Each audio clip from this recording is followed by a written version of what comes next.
ကြားဘုရားသခင်ရဲ့ကျေးဇူးတော်ချီးမွမ်းဘုရားသခင်ရဲ့ကျေးဇူးတော်ချီးမွမ်းပါလေလို့နော်ဘုရားရှင်အသက်ရှင်ဝင်ပေးတဲ့အသက်ရှင်ဝင်ပေးသောကြောင့်စကားပြောနိုင်သေးတယ်ပေါ့နော်ဘုရားသခင်ရဲ့ကျေးဇူးတော်ချီးမွမ်းပါလေဒီနေ့နှုတ်ကပတော်ကတော့ဆာလံ145ခုမြောက်သောဆာလံအပိုင်း3မှာထာဝရဘုရားသည်ကြီးမြတ်၍အလွန်ချီးမွမ်းဖွယ်ဖြစ်တော်မူ၏ကြီးမြတ်တော်မူခြင်းကိုစစ်၍မကုန်နိုင်ဘုရားရှင်သည်ကြီးမြတ်တဲ့ဆာလံဆရာကကြီးမြတ်တဲ့ဘုရားရှင်ကြီးမွန်းပွဲဖြစ်တဲ့ဘုရားရှင်ရဲ့ကြီးမြတ်ခြင်းကိုကျွန်တော်တို့ဘယ်လိုပဲစစ်ဆေးလို့မကုန်နိုင်ဘူးအမှန်ကြီးမြတ်ပါတယ်လို့ဆာလံဆရာကမိတ်တော်မူတာတွေ့ရပါတယ်ဒီနေ့ကျွန်တော်တို့အချိန်ကာလမှာခက်ခဲမှုတွေအများကြီးရှိပါစိန်ခေါ်မှုတွေအများကြီးရှိအဲဒီခက်ခဲမှုတွေစိန်ခေါ်မှုတွေကကျွန်တော်တို့အမှန်မှကြီးမားတယ်ဆိုပြီးတော့မှကျွန်တော်တို့ချိုးရင်ပြီးတော့ဘုရားရှင်မတတ်နိုင်ဘူးလားဘုရားရှင်မလုပ်နိုင်ဘူးလားဘုရားရှင်ဘယ်လိုလဲဆိုတဲ့မိကွန်းတွေကိုလည်းပဲကျွန်တော်တို့ကြားရပါတယ်လို့ဒါကြောင့်ဆာလံဆရာကတော့ဘုရားသခင်ကကြီးမြတ်အကျံစီကြီးမြတ်ဘုရားရှင်ဘယ်လောက်ကြီးမြတ်လဲဆိုတဲ့ခါကျတော့ဘုရားရှင်ကလောကကြီးအထဲမှာအကြီးမြတ်ဆုံးငါဖြစ်စီအတိုင်းငါဖြစ်တယ်နှုတ်ကပတ်တော်ကဘာပြောလဲဆိုရင်ကောင်းကင်ကပတ်လင်ကျွန်တော်တို့နေတဲ့မြေကြီးကကြီးတိုင်ကျွန်တော်တို့ချစ်ခြင်းကိုနော်ချစ်ခြင်းကိုဘုရားရှင်ကြီးမြတ်ကြောင်းကိုနှုတ်ကပတ်တော်ကပေါ်ပြပါတယ်တကိုးကြီးခြင်းအရာလည်းပြန်ကြည့်လို့ရှိရင်လည်းပဲဖန်ဆင်းခြင်းနဲ့ကင်းလို့တဲ့အရာတစ်စုံတစ်ခုမှမရှိပါဘူးနှုတ်ကပတ်ဖန်ဆင်းခြင်းနဲ့ကင်းလို့တဲ့အရာတစ်စုံတစ်ခုမှမရှိဘူးနောက်ဘုရားရှင်တတ်ဆွမ်းနိုင်တဲ့အရာကလည်းပဲဘုရားရှင်မတတ်ဆွမ်းနိုင်တာတခုမှမရှိလူမှာအတိုင်းတာနော်အတိုင်းတာပဲတိုင်းတာပို့ပြီးတော့မှကျွန်တော်တို့တတ်ဆွမ်းနိုင်တာမရှိပါဘူးဘုရားခင်ကကိုယ်လုံးတတ်ဆွမ်းနိုင်တဲ့ဘုရားရှင်ဖြစ်တယ်ဘုရားရှင်ကိုကျွန်တော်တို့သိခံစားနိုင်ကိုယ်ရအတွက်ကကျွန်တော်တို့ဘုရားရှင်ရဲ့နိကဆိုနော်ဘုရားခင်ရဲ့နိကဆိုတာအသက်ရှင်ခြင်းအဖြစ်အပေါ်မှာမူတည်ပါတယ်လို့ဒီနေ့ချိန်ကာလမှာဘုရားရှင်ရဲ့ကျွန်တော်အနိကဆုံးဒါလေးကျွန်တော်မိသားစုတွေပြောရတယ်ဒီချိန်ကာလမှာဘုရားနဲ့သွားမှာဘုရားနဲ့မသွားလို့ရှိရင်ကျွန်တော်ဘဝအသက်တာကြီးမငြိမ်မဖို့မငြိမ်မသက်နော်ပူပင်စရာတွေစိုးစိမ်စရာတွေမြောက်များစွာနဲ့ပြည့်ဝနေတယ်ဆိုတော့ကိုကျွန်တော်တွေ့ရပါတယ်ဒါကြောင့်ဒီနေ့အခက်ချိန်ကာလမှာဘုရားရှင်ရဲ့နိကဆိုတာဒါတော့ဒီနေ့ခေါင်းစဉ်ကတော့145ခုမြောက်သောဆန္ဒအပိုက်ဆုံးခေါင်းစဉ်အားဖြင့်ဘုရားသခင်နှင့်နိကဆိုတာဘုရားရှင်ရဲ့သာသမီများအသက်ရှင်ပါလို့ခေါင်းစဉ်အားဖြင့်ပေါ်ပြပြီးတော့မှဒီကွာကျွန်တော်တို့ခွန်အားယူဖို့ဖြစ်ပါတယ်လို့တခါကခလေးတယောက်က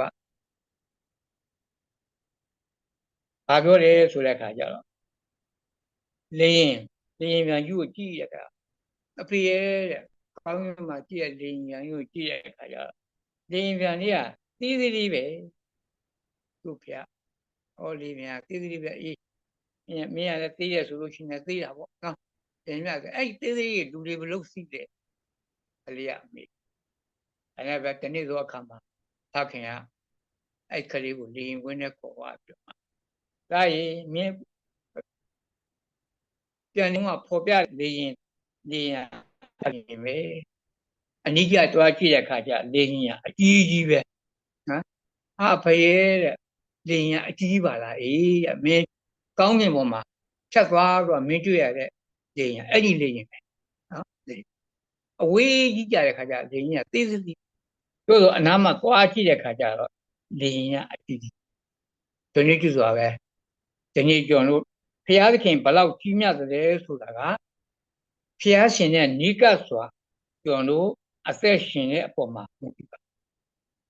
ကြောင့်ဆာလံဆရာကြည့်တဲ့အခါကျတော့ကျွန်တော်တို့အထူးသဖြင့်ကျွန်တော်တို့နှုတ်ကပတ်တော်ထဲမှာစံတင်ထားတဲ့ပုဂ္ဂိုလ်တွေထဲမှာဆာလံဆရာကတော့ဘုရားသခင်ကြီးမြတ်တယ်ဘုရားသခင်ကြီးမြတ်ကျွန်တော်တို့ဘုရားရှင်ရွေးကောက်တဲ့နော်ကျွန်တော်တို့ဒီ တိုင်လာတို့ဆိုလို့ရှိရင်လည်းဘုရားသခင်ရဲ့နှစ်နေတဲ့အရာကိုဘုရားသခင်နီးကပ်စွာနေတဲ့ခါကျတော့ဒါဒီမှာတစ္ဆာရှိကဘုရားရှင်ကြီးမြတ်ကြောင်းကိုသိတဲ့ခါကျတော့ဇနီးစမှာထက်မယ်ဆိုလည်းပဲမကြောက်နော်ဘုရားကူပဲတို့အားကိုဟိုလေဘုရားသခင်ကသူအမြဲတမ်းမိတ်ထားရဖွဲ့တော့ကျွန်တော်ယုံကြည်သူများကဘုရားရှင်ရဲ့အမြဲတမ်းမိတ်ထားရဖွဲ့ဖို့လိုပါတယ်နေ့စဉ်နေ့တိုင်းကျွန်တော်အသက်တာမှာဘုရားသခင်ရဲ့နိကစွာ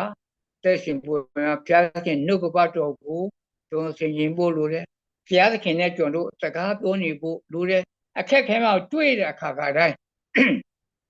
ခုနကတော့ကျွန်တော်အတုတ်ပြန်ဖတ်ပါပါတယ်နော်အမြင့်ဆုံးသောဘုရားသခင်ကွယ်ကာယဌာနတော်၌နေသော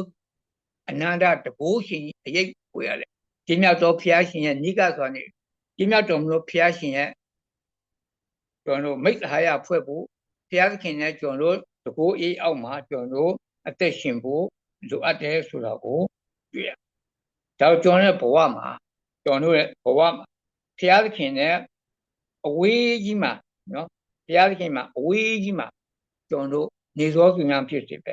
ဘုရားရှင်ရဲ့နေ့တိုင်းနိကစွာကျွန်တော်အသက်ရှင်ဘုရားသခင်ရဲ့ကြီးမြတ်တဲ့မြင့်မြတ်ခြင်း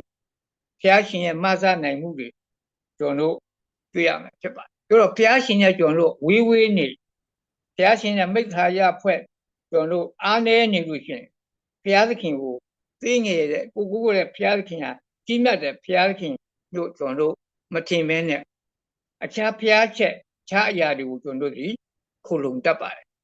ဒါတော့ကျွန်တော်နေ့ရဲ့ကျွန်တော်အချိန်ကာလမှာဘုရားသခင်ကျွန်တော်ကိုကိုရဲ့ဘုရားသခင်ဒီဖန်ဆင်းတဲ့ဘုရားရှင်ဖြစ်တယ်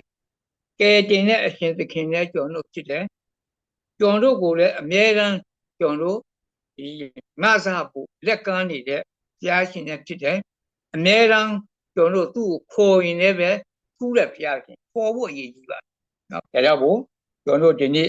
ခက်ခဲတဲ့အချိန်ကာလအခုဆိုလို့ရှိရင်ပြီးခဲ့တဲ့နေ့ကာလရှင်ကိုဗစ်တော့အခုကျွန်တော်နိုင်ငံမှာအမျိုးမျိုးတွေ့ကြုံရတဲ့အခက်အခဲတွေသို့ရင်စရာတွေပူပန်စရာတွေနော်ပူပန်စရာတွေအမျိုးမျိုးနဲ့ကျွန်တော်ရင်ဆိုင်ရတဲ့အခါမှာဘုရားသခင်နဲ့အနိကဆုံးကျွန်တော်အသက်ရှင်ဖို့လိုအပ်ပါတယ်ဘုရားရှင်ဒီကြီးမြတ်တဲ့ဘုရားသခင်ကိုမသိရင်ကျွန်တော်ဘဝအသက်တာမှာအခက်ခဲများနဲ့ကျွန်တော်ရင်ဆိုင်ရမယ်တဲ့နေ့ကျွန်တော်တို့ဘုရားသခင်နဲ့ကျွန်တော်ဝေးဝေးနေလို့ရှိရင်ပူပန်ခြင်းတွေနဲ့ဘုရားသခင်တတ်နိုင်ခြင်းကိုအိုးပဲကျွန်တော်ခံစားရမယ်ဟုတ်ပါဘူးကျွန်တော်နဲ့အသက်တာမှာလည်းကျွန်တော်ပြန်ပြီးတော့စံစစ်တဲ့အခါကျတော့ဘုရားသခင်ပြုတဲ့အရာတွေကအိုးပဲပြုတယ်ကျွန်တော်ဘာအသွန်းမှမရှိတော့လည်းပဲဒီနေ့တိုင်းဘုရားရှင်အသက်ရှင်ခွင့်ပြည့်ဒီနေ့တိုင်းဘုရားရှင်အမှုတော်နဲ့ထဲမှာကျွန်တော်ဘာမှမဟုတ်တော့လည်းပဲအမှုတော်ထဲမှာဘုရားရှင်ဒီနေ့အစီခံခွင့်ရတဲ့အရာကိုကျွန်တော်တွေ့ရတဲ့အခါကျတော့ဘုရားခင်ရဲ့ကြီးမြတ်တော်မူခြင်းဘုရားခင်အိုးပဲဖြစ်ဒါကြောင့်မို့ကျွန်တော်နှုတ်ကပတ်တော်ထဲမှာပဲအိုးပဲတိုင်ပင်ပဲတကူကြီးတဲ့ဘုရားခင်ကျွန်တော်ယေရှုခရစ်အားဖြင့်ကျွန်တော်တို့တက်တည်ထူရဆိုတာကိုလည်းပဲတွေ့ရပါတယ်လို့ဒါဣသရေလလူမျိုးတို့ရဲ့ပထမရှင်ပြန်ဖြစ်တဲ့ကျွန်တော်ရှောလူပေါ့နော်ကျွန်တော်ဓမ္မရာဆိုရင်ဓမ္မစာဆောင်ကျွန်တော်16အနေတက်ကြည့်သွားမယ်ဆိုလို့ရှိရင်နော်တက်ကြည့်ရမယ်ဆိုလို့ရှိရင်16 19ကျွန်တော်ပထမဦးဆုံးကျွန်တော်ရှင်ပြန်ရှောလူကဘုရားသခင်ရွေးကောက်ရခါမှာနှစ်လောက်ထဲရတော့ဘုရားသခင်ရဲ့နိဗ္ဗာန်တော့အစဉ်ပြေပါတယ်တို့တော့တဲ့နှစ်သိုးဆံပြီးတဲ့နောက်ပိုင်းမှာဘုရားသခင်နဲ့ဝေးကွာပါဘုရားရှင်နဲ့ဝေးကွာခြင်းအပြင်ဘုရားရှင်ရဲ့တတ်နိုင်ခြင်းဘုရားရှင်ရဲ့မဆနိုင်ခြင်းကိုသူမသိတဲ့အခါကျတော့ဖိလိတေနဂေါလိယကြီးကျွန်တော်ဒီအရာ6တောင်ကြွားမြင့်တဲ့ကျွန်တော်မြင့်တဲ့စစ်သူရဲပေါ့နော်ဂေါလိယစစ်သူရဲကြီးဟိုတိုက်ခိုက်ဖို့ရန်တင်ခေါ်လာတဲ့အခါကျတော့ကျိုးလူမင်းမှာစားပြီးတော့မှကျွန်တော်ဤစီတော့ဣဇရာလူများကျိုးလူရဲ့ရှစ်သားအမှန်ကြောက်နော်ဘယ်ကြည့်လောက်တယ်ဆိုတဲ့အခါဘယ်ကြည့်ပြရလဲဆိုရှင်မင်းတို့တဲ့ငါနဲ့ကြောက်ချင်းလာတိုက်နော်အကြောက်ချင်းလာတိုက်လို့နိုင်လို့ရှိရင်တဲ့ငါလူဒီမျိုးတွေမှာကျွန့်ခတ်မယ်ငါမင်းတို့တိုက်လို့နိုင်လို့ရှိရင်မျိုးတစ်မျိုးသားတော့ကျွန့်ခံရမယ်ဆိုတော့မှကျွန်တော်အရက်40တရက်တောင်ပုံတ ရဲပြီးတရက်ကျွန်တော်တို့ရက်40ထွက်တဲ့ခါကျဣသိလကြီးပြောသောလူကရှင်မြင်ကိုယ်တိုင်စပြီးတော့ကြောက်အခုလေဖရာသခင်နဲ့ဝီးဝီးနေတဲ့အခါကျတော့ကျွန်တော်တို့ကကြောက်နော်ဘောလျာကိုမတက်ရဲဘူးတို့တော့လည်းပဲဖရာသခင်ကြီးမြတ်ခြင်းကိုသိတယ်ဒါဝိတ်ကဘုရားရှင်ကြီးမြတ်ခြင်းကိုသိတယ်ဒါဝိတ်ကမကြောက်ဒါဝိတ်ကမကြောက်ဟုတ်တယ်ဘောလျာကဒီလောက်ကြီးတာပဲဟုတ်မယ်ငါကိုးကွယ်တဲ့ဘုရားသခင်ကကြီးမြတ်တဲ့အရှင်ပဲသူ့လောက်တော့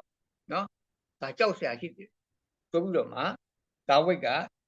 ဒါကြောင့်ကျွန်တော်တို့ဆာလံကပြောတာထာဝရဘုရားကြီးမြတ်တော်မူ၏အလွန်ကြီးမွန်ပွဲဖြစ်တော်မူ၏ဒါဝိတ်ရဲ့အသက်တာဘုရားသခင်ရဲ့အနီးကပ်ဆုံးအသက်ရှင်နေဆိုတာကိုသူစစ်တိုက်တော်မဲ့ခါကျဘုရားကိုသူမေးပါနော်ဘုရားသခင်ကိုသူမေးတယ်ဘုရားသခင်သူကိုတိုးကြောင်းသားအချိန်မှာတည်းကလည်းဘုရားကိုချီးမွမ်းတယ်ဘုရားကိုဘုရားနဲ့သူမိတ်ဆွေရဖွဲ့ဘုရားနဲ့ယဉ်ကြီးစွာအသက်ရှင်လို့တော့ကျွန်တော်ပြဟိုတိုးကြောင်းတဲ့အချိန်မှာသူကဘာပြောလဲဘောလျာကြီးကိုမကြောက်ပါနဲ့နော်ဘောလျာကြီးကိုကြောက်เสียအကြောင်းမရှိဘူးတိတရားသူများစိတ်ပြဲပြီးကြောက်ရွံ့နေတဲ့အချိန်မှာကြီးမားတဲ့ဘောလျာကြီးကိုနော်မြင့်တဲ့ဘောလျာကြီးကိုသူမကြောက်ဘူးသူတိုက်နေဘာဖြစ်လဲသူတိုးကြောင်းတဲ့အချိန်ကတော့မှနော်ရှင်သစ်နဲ့ဝန်းကိုတိုးလာဆွဲသွားတဲ့နော်ရှင်သစ်ပါဇက်တဲကတိုးကိုပြန်ဆွဲထုတ်နိုင်တယ်ဝန်းကိုလည်းပဲဆွဲပြီးတော့သူတိုက်နေတယ်ဘုရားသခင်ကသူ့အသွင်းသူမပြောပါအဲ့ဒီထဲနဲ့ကယ်လို့တဲ့ဘုရားသခင်ကတဲ့သူ့ကိုဒီဘောလျာကြီးကိုလည်းပဲအောင်မြင်နိုင်မယ်ဆိုတော့သူကစိန်ခေါ်ပါတယ်အာမခံပါတယ်တို့တော့သူ့ရဲ့အကိုတွေကစစ်သူတွေပါဘောလျာကြီးကိုအဲ့ဒီအချိန်မှာဘောလျာကြီးကိုသူ့အကိုတွေကစစ်သူရဲတွေနော်စစ်သူရဲဒီတို့အထဲမှာနော်ဘောလျာစစ်မှုထမ်းတဲ့အိလျာဘတို့အဘိနဒတို့ရှိမှတို့ကသူ့ညီကိုမဟုတ်ဘူးမြတ်အမနာစိတ်ကြီးရဲ့လူမဖြစ်ဘူးနော်မဖြစ်ဘူးသူ့ကိုတားပါတားပြီမဲ့လို့ဒါဝိတ်ကမဟုတ်ဘူးနော်ဂေါလျာဘလောက်ကြီးကိုလေဂေါလျာကြီးတော့စိတ်ဝင်စားဘူးနော်သူကိုယ်ကိုယ်လည်းဖျားသခင်ကကြီးမြတ်တဲ့ဖျားဆိုတာကိုအာယုံပြုဂေါလျာကြီးမားတာကိုအာယုံပြုအဲ့တော့ဒီနေ့ကျွန်တော်အသက်တာမှာလေဒီနေ့ကျွန်တော်အင်ကြီးမားတဲ့6လမှုအများကြီးရှိပါလူဖြစ်သောကြောင့်ကျွန်တော်အားနေတဲ့ခါမှာဆိုရင်ပါတယ်လူဖြစ်တဲ့အခက်ကကြတော့ကျွန်တော်စိုးရိမ်ပါတယ်လူဖြစ်တဲ့အတွက်ကြောင့်ဒါဒီကျွန်တော်ဗာတွေ့ရတယ်ဆိုတဲ့အခါကျတော့ပူပန်မှုသို့တော့ကျွန်တော်ကူးကွယ်တဲ့ဘုရားသခင်ဒီနေ့တွေ့ကြုံရတဲ့အရာအချက်ပါရှိတယ်ဆိုတာကျွန်တော်တွေ့ရပါတယ်နော်တွေ့ရပါတယ်ကျွန်တော်ကူးကွယ်တဲ့ဘုရားသခင်ဘယ်လောက်ကြီးမြတ်ကျွန်တော်ကာကွယ်ပေးနိုင်တယ်နောက်ဆုံးကျွန်တော်ထာဝရအသက်ရှင်ခြင်းနော်ထာဝရအသက်ရှင်ခြင်းဆိုတဲ့ကောင်းကြီးများကိုကျွန်တော်ကိုပြုနိုင်တဲ့ဘုရားသခင်ဖြစ်ပါတယ်ဒါဝိဒ်ကဘောလျောက်ဘယ်လောက်ကြီးတယ်ဆိုတော့ကိုစိတ်မဝင်စားပါဘူးအာယုံမပြုတ်ပါသူအာယုံပြုတ်တာကဘုရားသခင်ရဲ့ကြီးမားကြောင်းကိုအာယုံပြုတ်ပါတယ်ဒါကြောင့်ဒါဝိဒ်ကဘုရားရဲ့ကြီးမြတ်ကြောင်းကိုအာယုံပြုတ်ခြင်းအပြင်ဂေါလျောက်နော်ဂေါလျောက်ကိုအောင်မြင်ပြီးတော့တပါးအမျိုးသားနော်တပါးအမျိုးသားကနေပြီးတော့သူကိုးကွယ်တဲ့ဘုရားသခင်သူကိုးကွယ်တဲ့ဘုရားသခင်စော်ကားတဲ့သူကိုးကွယ်တဲ့ဘုရားသခင်ကိုရှုတ်ချတာလုံးဝရောက်ဒီနေ့ကျွန်တော်အသက်တာကလည်းကျွန်တော်အားဖြင့်ပတ်ဝန်းကျင်မှာဒီနေ့အတူတူကျွန်တော်တွေ့ကြုံကလူသားဖြစ်သောကြောင့်သူတွေ့ကြုံရတဲ့ခါကျကျွန်တော်ကြီးမြတ်တဲ့ကျွန်တော်ကိုးကွယ်တဲ့ဘုရားသခင်ရဲ့ကြီးမြတ်ခြင်းကျွန်တော်ကိုးကွယ်တဲ့ဘုရားရဲ့အသက်ရှင်ခြင်းကျွန်တော်ကိုးကွယ်တဲ့ဘုရားသခင်ရဲ့ကယ်တင်ခြင်းသက်သေကိုကျွန်တော်ထူနိုင်ပြီးတော့ဒါဝိမင်းက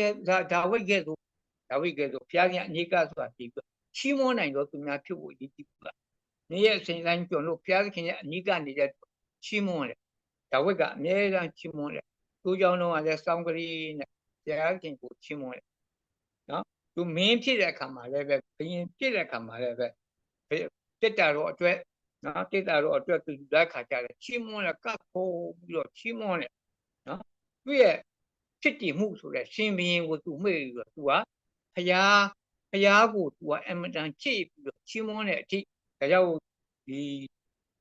ဆာလံကျမ်းပြန်ကြည့်လို့ရှိလို့ရှိရင်ခုလုံးကဒါဝိဒ်ရဲ့ချီးမွမ်းခြင်းတွေရမြောက်များစွာကျွန်တော်တို့ကြည့်ရကြီးမားတယ်ဆိုတော့ကိုကျွန်တော်တို့တွေ့ရပါတယ်။သူနည်းတူတော့ပါ ဒီနေ့ဘုရားရှင်ရွေးကောက်ခြင်းခံရတဲ့ကျွန်တော်လူမျိုးတော်ကျွန်တော်ဣသေလလူများဟိုးအဂုတုပြေကနေပြီးတော့မှခဏံပြေလာရောက်တဲ့အခါကျတော့ကျွန်တော်ခဏံပြေကိုမဝင်ခင်ဒီခေါ်မျိုးကိုသွားပြီးတော့စုံစမ်းတဲ့အခါနောက်သူရှိ10 ယောက်သောသူတွေကအဲ့ဒီလူတွေရဲ့ကြီးမားကြောင်းနော်အနာကလူတွေကြီးမားတဲ့ပစ္စည်းခရံ2 ယောက်လောက်ထားကြီးမားတယ်ဆိုတော့စိတ်ထားကြတဲ့10 ဦးရှိပါတယ်သို့တော့ယောရှုနဲ့ကာလက်ကတော့သူတို့ဘာကြည့်ဘုရားသခင်ဂတိတော်ကိုသူယုံတယ်ဘုရားသခင်ရဲ့နီးကားဆိုတာအသက်ရှင်ဘုရားသခင်ကိုအားကိုးခြင်းအဖြစ်မဟုတ်ဘူးဘုရားသခင်ဂတိတော်ငါတို့ကိုပေးမယ်ဆိုတဲ့နော်ဘုရားသခင်ရဲ့နီးကားဆိုတာနေတဲ့ပုဂ္ဂိုလ်ရောက်ကတော့ဘုရားသခင်ရဲ့ကြီးမြတ်ကြောင်းကိုတက်တည်တာကိုကျွန်တော်တို့တွေ့ရပါတယ်။ဒါကြောင့်မို့ဒီနေ့ကျွန်တော်တို့ရဲ့လက်ရှိအသက်တာထာဝရဘုရားကြီးကြီးမြတ်တော်မူ၍အလွန်ချီးမွမ်းဝယ်ဖြစ်တော်မူ၏ကြီးမြတ်တော်မူခြင်းကိုရှိ၍မကုန်နိုင်ပါ။လောကမှာတွေ့ကြုံရတဲ့ကျွန်တော်တို့အရာကြီးကြီးမြတ်ပါတယ်ကြီးမားပါတယ်အခုဆိုလို့ရှိရင်အနုဘုံတည်းနဲ့မှစပြီးတော့အင်မတန်ကြီးမားတယ်ဆိုတော့အဲ့အပေါ်မှာရှိတယ်ကျွန်တော်ဘုရားသခင်ကိုကျွန်တော်တို့ကမြင်တွေ့ပြီးတော့မှကျွန်တော်ဘဝအသက်တာမှာခွန်အားယူပြီးတော့မှကျွန်တော်တို့အသက်ရှင်ဖို့ကျွန်တော်တို့လိုအပ်ပါတယ်အချိန်ကကျွန်တော်တို့ကိုပြီးဆုံးကလည်းကျွန်တော်တောက်သွားတာအခုကျွန်တော်တို့တိုင်းပြည်စစ်ပြမှုတွေပြန်ပြုလို့ရှင်ရင်ပဲကျွန်တော်တို့ကြောက်ရပါတယ်ဘာကြောက်လဲဆိုတဲ့အခါကျတော့အဲ့ဒီခြေရမှာပြီးတော့မှဘုရားကိုအားကိုးတဲ့သူတွေကတော့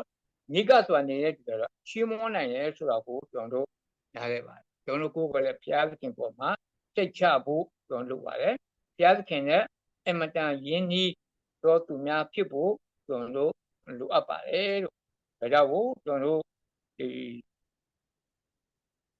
ဘုရားသခင်ပေါ်မှာစိတ်ချမယ်ဆိုရင်ဘုရားသခင်နဲ့အမတန်ယဉ်ဤမယ်ဆိုကျွန်တော်တို့တောထဲမှာသိုးကြောင်းနေတဲ့ကစားဘုရားသခင်ရဲ့ယဉ်ဤဆိုတာအသက်ရှင်တဲ့အခါကျတော့ကျွန်တော်ဆာလ23မှာဗာပြောတယ်ဆိုရင်ထာဝရဘုရားသည်ငါဤတိုးရင်းပြီးတော့ငါသည်ဆင်းရဲမခံရတိန်လန်သောကျက်စားရနိုင်ငါ့ကိုအိတ်တည်တော့တာသောမိသားစုငါ့ကိုလွမ်းပြတ်တရားနာထာဝရတရားတော်နဲ့မွေးလျော်တရားတော်အထက်မှာကျွန်တော်ဒီမင်းအရေးလုံးမိုးတော့စိုက်တယ်ကိုရှောက်သွားတယ်ဘေးအန္တရာယ်ကြောက်နော်ဘေးအန္တရာယ်ကိုမကြောက်နောက်ဆုံးပဲကြည့်ပါတော့ထာဝရဘုရားကြီးအိမ်တော်မှာအကယ်စင်စစ်အကျွန်ုပ်ကျေးဇူးနဲ့ဂရုဏာကိုခံစားယူတော့ထာဝရဘုရားကြီးအိမ်တော်မှာအစဉ်အမြဲနေရမယ်လို့23ခုမြောက်သောသာလံဒါဝိမင်းကြီးကိုအာမခံချက်အပြည့်အဝရှိပြီးတော့မှကျွန်တော်ဖော်ပြနေတယ်။ဘာကြောင့်လဲဆိုရင်သူဟာဘုရားသခင်နဲ့အနီးကဆုံးနေတော့သူဖြစ်တော်ကြောင့်ဖြစ်တယ်ဆိုတာကိုကျွန်တော်တွေ့ရပါတယ်လို့ဒါကြောင့်ကိုကျွန်တော်ကိုးကွယ်တဲ့ဘုရားသခင်ရဲ့နီးအဝေးကြီးနေတော့ကျွန်တော်ကိုးကွယ်တဲ့ဘုရားသေးသေးလေးပဲဘုရားကိုးကွယ်ဘုရားသခင်ကတတ်နိုင်နေမှာမဟုတ်ဘူးလို့ကျွန်တော်ထင်ကောင်းထင်ပါလိမ့်မယ်ခံစားရပါလိမ့်သို့တော့ဘုရားသခင်ရဲ့ယဉ်ဤစွာနေတော့ဘုရားသခင်ကြီးမြတ်တဲ့ဘုရားသခင်ရဲ့ညီကားစွာနေဘုရားသခင်ကိုချီးမွမ်းနိုင်တည်ရင်ဆိုနိုင်နော်ချီးမွမ်းနိုင်မယ်ဘုရားသခင်ရဲ့အညီကနေပြီးရှင်ဘုရားသခင်ရဲ့ကြီးမြတ်ခြင်းကိုသိလို့မကုန်နိုင်ဘူးဆိုပြီးတော့မှဝန်ခံပြီးတော့မှလောကထဲမှာအောင်မြင်သောသူနော်အောင်မြင်သောသူလောကရန်တရားတွေကိုအောင်မြင်သောအခက်အခဲတွေကိုကျော်လွှားနိုင်သောသူဖြစ်မယ်ဆိုတာကိုနှုတ်ကပတော်အပြင်ကျွန်တော်နားလည်ရပါတယ်ဒါကြောင့်ဘုရားသခင်နဲ့ယဉ်ဒီရင်ပြဿနာကတည်တည်ဖြစ်တယ်ဘုရားသခင်နဲ့ယဉ်ဒီလို့ရှိရင်ပြဿနာတွေကိုမကြောက်အခက်အခဲတွေကိုမကြောက်ပြဿနာတွေကနေပြီးတော့မှကျွန်တော်ချီးမွမ်းနိုင်မယ်ပြဿနာတွေကဘုရားရဲ့ကြီးမြတ်ခြင်းကိုသိချင်အောင်ကျွန်တော်အသက်တာမှာခွန်အားရှိမယ်ဆိုတော့ကိုကျွန်တော်တွေ့ရပါတယ်ဘုရားသခင်နဲ့ဝေးနေရင်ပြဿနာကကြီးပြီးတော့ကြောက်ရွံ့ပြီးတော့မှကျွန်တော်အချင်းချင်းဘုရားပေါ်မှာကျွန်တော်ပြည့်ပြည့်သွားကြောင်းကြည့်ရဲ့အချင်းချင်းအပေါ်မှာကျွန်တော်အပြစ်တင်ခြင်းနဲ့အချင်းချင်းအပေါ်မှာကျွန်တော်အားပြည့်စီပြီးတော့မှအစင်မပြေအသက်တာဖြင့်ကျွန်တော်တောက်လန်းเสียအကြောင်းရှိပါတယ်ဒါတော့ဆာလံ83ခုမြောက်သောဆာလံ83ခုမြောက်သောဆာလံအပိုင်းနဲ့29 28အပြင်နော်နောက်ဆုံးညီကုံချုပ်ပြေလိုပါတယ်လို့83ခုမြောက်သောဆာလံ အပိုင်ငယ်29မှာပါပြောတယ်အကယ်စင်စီကိုတော်နှင့်ဝေးဝေးနေသောသူတို့သည်ပျက်စီးခြင်းသို့ရောက်ရကြပါ၏ကိုတော်နှင့်ကွာ၍မာယွင်းသောသူအပေါင်းတို့ကိုပယ်ရှင်းတော်မူ၏ကျွန်တော်မူကားထာဝရဘုရားသခင်အထံတော်သို့ချဉ်းကပ်၍အကျိုးရှိပါ၏အမှုတော်ရှိမြတို့ကိုကြားပြောခြင်းအလို့ငါအရှင်ထာဝရဘုရား၌ခိုလုံလျက်နေပါ၏53ခုမြောက်သောသာလန်ဆရာဘာပြောတယ်ဆိုရင်အကယ်ရှင်ကိုတော်နဲ့ဝေးဝေးနေတဲ့သူကတော့တက်စီမှာပဲ